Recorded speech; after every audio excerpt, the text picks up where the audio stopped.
안녕하세요. 오늘도 영상 클릭해주셔서 감사합니다. 오늘은 보호자가 잘못 알고 있는 공기청정기 사용법과 환기 방법에 대한 내용입니다. 부제로는 공기질이 반려동물에게 미치는 악영향입니다. 중요한 내용이니 꼭 끝까지 시청해주시길 바랍니다. 좋아요와 구독은 영상을 제작하는 저에게 큰 힘이 됩니다. 감사합니다. 반려견과 반려묘는 단위 체중당 호흡량이 인간보다 15에서 20% 정도 더 많습니다. 그렇기 때문에 실내 공기질이 좋지 않다면 사람보다 피해가 더 클 수밖에 없습니다. 더구나 산책 시간을 제외한 거의 하루의 대부분을 실내에 머무는 반려동물에 있어서는 실내 공기질의 저하가 미치는 피해는 더 커질 수밖에 없습니다. 사람이 일생 동안 섭취하는 물질을 중량비로 표시하면 공기가 차지하는 비중이 83%에 이른다고 합니다. 이 부분에 대한 상세한 내용은 영상 후반부에 설명드리겠습니다. 사람이든 동물이든 좋은 음식을 섭취하는 것도 중요하지만 좋은 공기를 마시는 것도 그에 못지않게 중요한 이유입니다. 공기질의 개선을 위해 환기가 중요하다는 것은 누구나 알고 있을 겁니다. 하지만 환기가 여의치 않은 경우를 많이 볼 수 있는데요. 출근 후 퇴근 때까지는 계속 집이 비어 있다든가 외부에 미세먼지가 많이 발생하고 있다든가 하는 경우가 있을 수 있는데, 이 때문에 하루 종일 공기청정기를 가동하는 보호자들도 있습니다. 공기청정기를 가동하는 것은 실내 공기질 개선에 분명히 도움이 됩니다. 다만 실내 공기질에 대해 좀 더 정확하게 이해할 필요가 있습니다. 영상의 표에서 보는 바와 같이 공기청정기를 가동하게 되면 개선되는 부분이 있기는 하지만 부족하거나 불가능한 부분도 있습니다. 이 때문에 외부 공기를 실내로 유입시킬 필요가 있는 것입니다. 우리나라는 아파트, 빌라, 오피스텔 등 공동주택의 비중이 80%가 넘습니다. 공동주택 중에는 천장에 환기장치가 설치된 경우도 있고 개별적으로 환기장치를 갖춘 주택도 있습니다. 환기장치가 있는 경우에는 집을 비운 때에도 작동하도록 타이머를 부착하든지 외부에서 IoT를 통해 온오프를 시켜주면 실내 공기질을 최상으로 유지할 수 있습니다.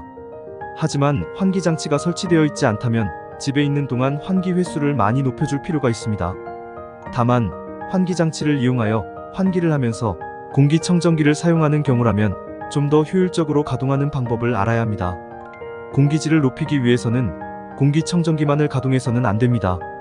영상에서 보시는 표와 같이 환기 없이 공기청정기만을 가동하게 되면 CO2 농도와 VOCs 농도는 더 악화됩니다. 이것은 아무리 최고급 공기청정기를 사용한다고 하더라도 바뀌지 않습니다. 공기질 개선을 위한 가장 좋은 방법은 실내 환기를 시킨 후에 공기청정기를 가동하는 것입니다. 영상의 표에서 보시는 바와 같이 환기 후 공기청정기 방식으로 운영하게 되면 실내 공기질을 최상의 상태로 유지할 수 있습니다. 외부에 미세먼지가 많다고 하더라도 환기 후 공기청정기를 가동하는 것이 가장 좋은 결과를 만들어낸다는 사실을 잊으시면 안 됩니다. 리모델링을 하시는 경우나 천장에 손을 댈 기회가 있다면 모두의 건강을 위해서 환기 시스템 설치를 고려해보세요. 다만 일정 규모 이상의 공동주택에는 전열 교환기라고 하는 환기 시스템이 갖춰져 있으니 이를 먼저 확인해 보시길 바랍니다. 만약 갖춰져 있다면 전열 교환기와 공기청정기를 동시에 가동하면 더 좋은 공기질을 만들어낼 수 있습니다. 자동차를 운전할 때 밀폐된 상태로 30분만 지나도 내부 공기질은 급격히 나빠져서 졸음이 오기 시작하는데, 이는 CO2 농도가 높아지는 것이 직접적인 원인입니다. 반려동물도 마찬가지로 공기청정기가 돌아가고 있어도 환기가 이루어지지 않으면 실내 공기 중 CO2의 농도는 당연히 높아지고 공기보다 무거운 CO2는 바닥부터 쌓이게 되어 호흡기의 위치가 낮은 반려동물이 가장 먼저 CO2의 피해를 입을 수밖에 없습니다. 반려동물의 보다 건강한 실내 생활을 응원하기 위해서는 환기 설비를 갖추고 공기청정기와 함께 적정한 가동을 하는 것이 제일 중요합니다. 개나 고양이에게 실내 공기질이 사람보다 더 중요한 이유. 실내 공기질이 사람보다는 반려동물의 건강에 미치는 영향이 훨씬 큽니다. 거의 하루 종일 집에만 있고 사람에 비해 단위 체중당 호흡량이 많기 때문입니다. 일생 동안 사람이 섭취하는 물질을 중량 기준으로 정리하면 83%가 공기입니다. 공기를 종류별로 분류해보면 영상의 표에서 보시는 바와 같이 실내 공기 57%, 공공시설의 공기 12%, 산업배기 9%, 외기 5%입니다. 그만큼 공기가 차지하는 비중이 대단히 크다는 것입니다. 사람은 다양한 곳을 다니며 신선한 공기에 흡입을 할 수 있습니다.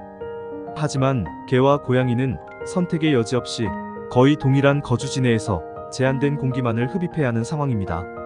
제한된 공간 내의 공기질이 이들에게 주어지는 공기 환경입니다. 실내 공기질이 좋아야 하는 이유가 여기에 있습니다. 실내 공기질의 개선이 무슨 대단한 노력이나 비용을 필요로 하는 것은 아닙니다. 관심과 사랑의 영역 안에서 해결할 수 있는 부분이기 때문에 깨닫고 행동하는 것이 중요합니다. 오늘은 실내의 공기질이 반려견에게 미치는 영향에 대해서 알아보았습니다. 오늘 내용은 반려동물뿐만이 아닌 사람에게도 중요한 내용이기 때문에 영상에서 알려드린 방법대로 잘하셔서 반려동물과 함께 건강한 생활을 하시길 바랍니다. 오늘 영상 끝까지 시청해주셔서 진심으로 감사드립니다.